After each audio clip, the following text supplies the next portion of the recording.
Welcome back to The Explainer. Today, we're taking on something really fascinating. We're going to transform what people usually think of as this abstract, purely environmental threat into cold, hard, measurable financial mechanics. We're talking about climate change, absolutely, but specifically how global financial systems are actively pricing this risk right into asset valuations, capital structures, and corporate balance sheets.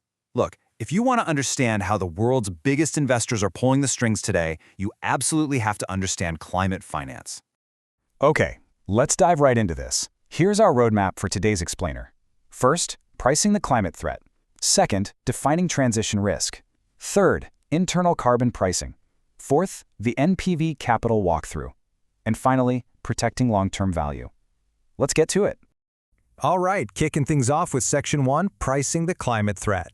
For the longest time, markets just treated climate change as an externality, a cost borne by society, but definitely not something showing up on a company's bottom line. Well, that paradigm is totally shattered. Climate change is fundamentally a core financial issue now. So the crucial point is captured perfectly in this quote from our sources. Climate change thus transforms from an externality into a price risk factor. The financial markets have basically woken up. They recognize that greenhouse gas emissions are going to carry a massive cost. And since markets are inherently forward-looking, they're not just sitting around waiting for governments to perfectly price carbon. No, they are already baking these expected costs directly into their financial models, discount rates, and cash flow projections. Now, naturally, when we think about climate risk, our minds usually jump straight to physical risk, right? We picture downed power lines, extreme weather, severe floods, and yes, those directly hammer revenues and supply chains. But while that physical risk is super visible and obviously impactful, there's a second, largely hidden, and arguably much more massive financial threat looming over global portfolios. Which brings us to Section 2, Defining Transition Risk. That hidden threat? That's transition risk.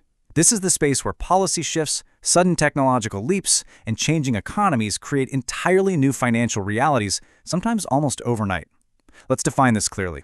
Transition risk is the financial risk arising from the shift to a low-carbon economy, and it's driven by three main engines: policy changes, think new carbon taxes; technological shifts, like the explosion of cheap renewables; and of course, rapidly changing consumer preferences. Honestly, for sectors like energy, infrastructure, and heavy manufacturing, transition risk is the defining financial challenge of the next decade. Why? Because it directly threatens the actual viability of their long-term investments.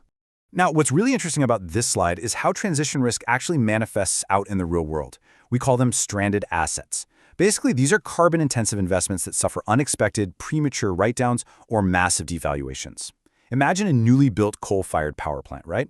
Now imagine the region suddenly slaps down a strict carbon pricing scheme. Overnight, literally overnight, the cost to operate that plant skyrockets, completely wiping out its profit margins. Suddenly, that prized asset becomes a heavy liability way before the end of its useful life. And we are actually seeing this play out in corporate accounting right this very minute. Management teams aren't just crossing their fingers and guessing, they're actively projecting steep declines in demand for things like internal combustion engine or IC vehicles purely based on policy forecasts. As the bans on traditional gas-powered cars get closer and closer, companies are being forced to adjust their future cash inflows downward. They have to accelerate the decline in demand over the remaining useful lives of their manufacturing assets. So what you're seeing here is transition risk being quantified in real time. Moving on to Section 3, Internal Carbon Pricing. So how exactly do companies defend against this? How on earth do they avoid building tomorrow's stranded assets today? Well, the primary tool in the corporate strategy kit is internal carbon pricing, or ICP.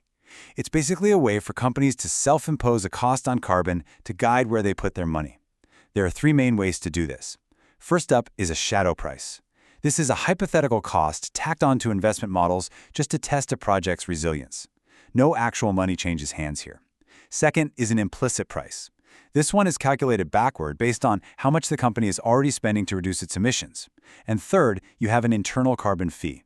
This is a real, hard monetary charge levied against business units for their emissions, and those funds are often pooled to finance new sustainability initiatives. Let's move to and see how this builds into Section 4, the NPV capital walkthrough. Okay, this is where it gets really fun. We're going to walk through a capital budgeting practice problem to see exactly how a shadow carbon price alters an investment decision. We'll start with the classic net present value, or NPV formula. Usually you project your future cash flows, discount them back to today, and hey, if the NPV is positive, you invest. But to account for climate transition risk, we have to adjust that baseline cash flow. So from the cash flow in a given year, CFT, we actually subtract the project's emissions for that year, ET, multiplied by our assumed internal carbon price. This effectively taxes the cash flow before we even apply the discount rate. Let's actually plug some real numbers into this. Imagine we're evaluating a massive $100 million investment to build a new, heavily carbon-intensive factory. Let's run 3 different scenarios. In our baseline scenario, we assume a shadow carbon price of $0. Under traditional metrics, this factory looks incredible. The NPV is sky high. But this is super dangerous. It completely ignores reality and leaves the firm with a very high risk of holding a stranded asset when regulations eventually hit. Okay, now let's apply a low-ambition shadow price of $25 a ton to those emissions over the factory's lifetime. Suddenly, those future cash flows shrink, and the NPV drops to just a moderate level. It might still clear the hurdle rate, but it is definitely looking way less attractive. Finally, let's hit it with a high-ambition shadow price of $100 per ton.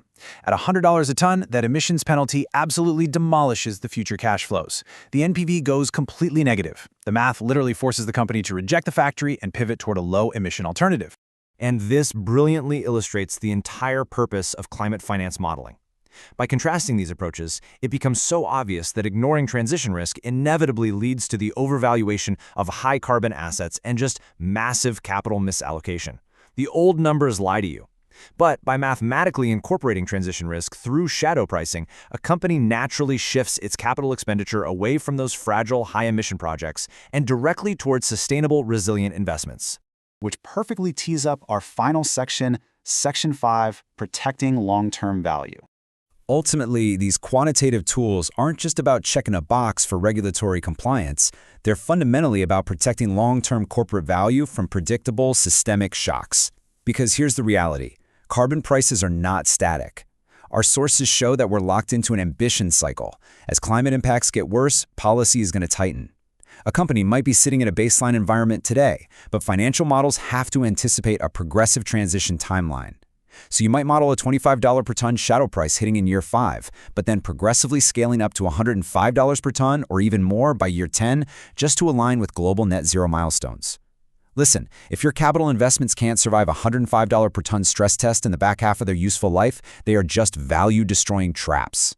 So let's quickly summarize our big takeaways here. Incorporating these frameworks embeds climate risk right into the DNA of financial decisions. It forces management to compare their marginal abatement cost, which is just the cost of reducing 1 ton of carbon, directly against that rising carbon price. This naturally promotes jumping on cheap efficiency upgrades early, way before they turn into expensive panic necessities. On top of that, it integrates risk right into a company's capital structure, especially since markets are increasingly demanding higher risk premiums for heavily exposed firms. But most importantly, it prevents the disastrous misallocation of capital into tomorrow's stranded assets. Climate strategy isn't some peripheral sustainability side project anymore. It is a hardcore capital allocation discipline operating under immense uncertainty. So, I want to leave you with this final critical thought to chew on when you look at your own financial models. Is your portfolio actively pricing in the transition, or are you unwittingly investing in tomorrow's stranded assets? Thanks so much for joining me on The Explainer, and I'll catch you next time.